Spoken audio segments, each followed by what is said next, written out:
Il est où le bonheur? Il est où? Il est où?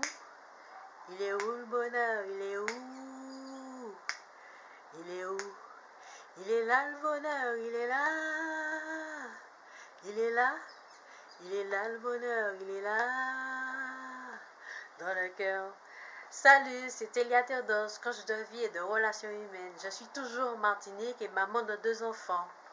Alors aujourd'hui, on va traiter la question comment faire avec les hypocrites qui pourrissent ta vie et qui ne cessent de t'accuser.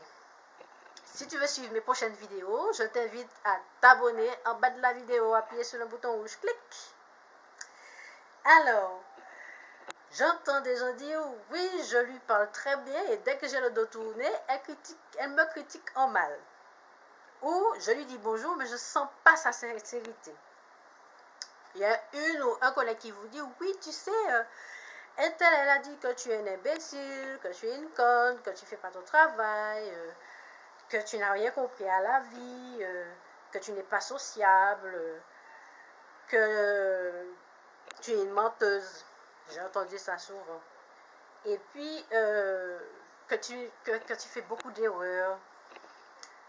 Elle te sourit et puis à la minute qui suit, tu l'entends t'insulter à voix basse.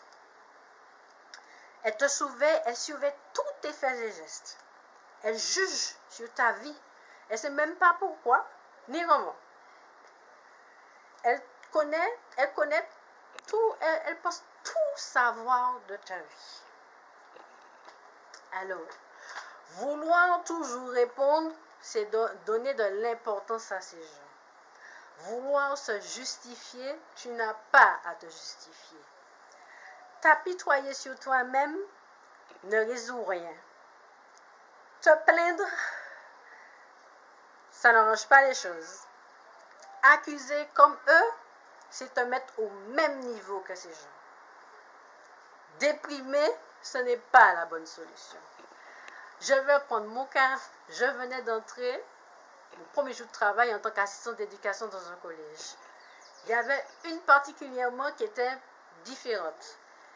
Elle me surveillait, effectivement. Elle disait pourquoi que j'ai eu le temps plein. Parce qu'il y a 2 sortes de contrats, soit contrat à mi-temps, soit contrat à plein temps. Donc j'ai eu le plein temps.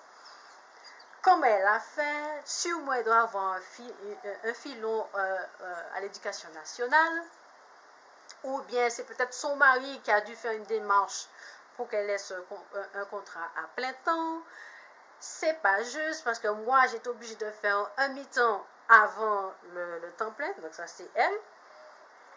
Ensuite, toute façon, elle a dit que de toute façon on ne va pas me garder à la fin de la période d'essai, que ce poste-là ne me convient pas.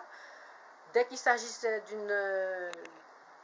d'une faute qui a été faite sur un papier, c'était moi. Si on n'avait pas pris les enfants en charge, enfin les élèves en charge, c'était toujours à cause de moi. Si les tâches administratives n'étaient pas faites, c'était à cause de moi. Si les chefs de service disaient oui, qui a fait ça ou qui n'a pas fait ça, c'était moi.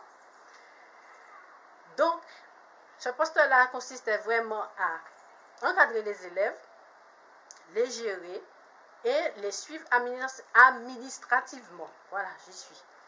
Donc, dès qu'il y avait des élèves à prendre en charge, c'était moi. Dès qu'il y avait les tâches administratives non faites, c'était toujours à cause de moi. Moi, quand j'avais fait une erreur, je disais tout de suite que c'était moi, avant même que cette personne ne m'accuse. Au final, j'ai passé 6 ans dans ce collège-là à me donner au mieux pour que le travail soit fait à la vie scolaire. Alors, tout d'abord, ne vous attardez pas sur les dires. Ensuite, ne vous justifiez pas auprès d'eux. Vous n'avez pas à vous justifier. Ne cherchez pas à répondre. Si vous répondez, vous gaspillez votre énergie. C'est vous mettre aussi au même niveau qu'eux. Alors, Arrête de te plaindre et concentre-toi sur ton travail ou sur la réussite de tes objectifs. Ignore-les, les propos et eux-mêmes. Essaie de dépasser tes limites de pensée. Ne t'accroche pas à ce qu'ils disent et à ce qu'ils pensent. Pense autrement. Tu as fait une erreur? Prends de l'avance. Dis-le à ta hiérarchie avant même qu'ils t'accusent. Et tu assumes jusqu'au bout. À chaque fois que tu te sentiras blessé ou heurté ou un petit peu frustré, dis-toi dans ta tête haut et fort que tu t'en fous complètement. Et tu répètes plusieurs fois, tu t'en fous.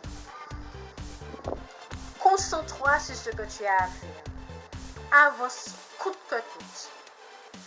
Sois déterminé. Réussis tes objectifs perso ou professionnels. Et surtout, fais-toi plaisir. Si tu n'aimes pas ton travail, c'est pas grave. Cherche ta passion. Essaie de changer les choses et passe à l'action. Surtout, passez à l'action. Comme là, aujourd'hui, je suis passée à l'action. Je tenais à vous partager cela. Sur ce, je suis une femme antillaise qui change sa vie, qui a impacté celle des autres. En attendant, vie, haine et délire sans stress. Bye.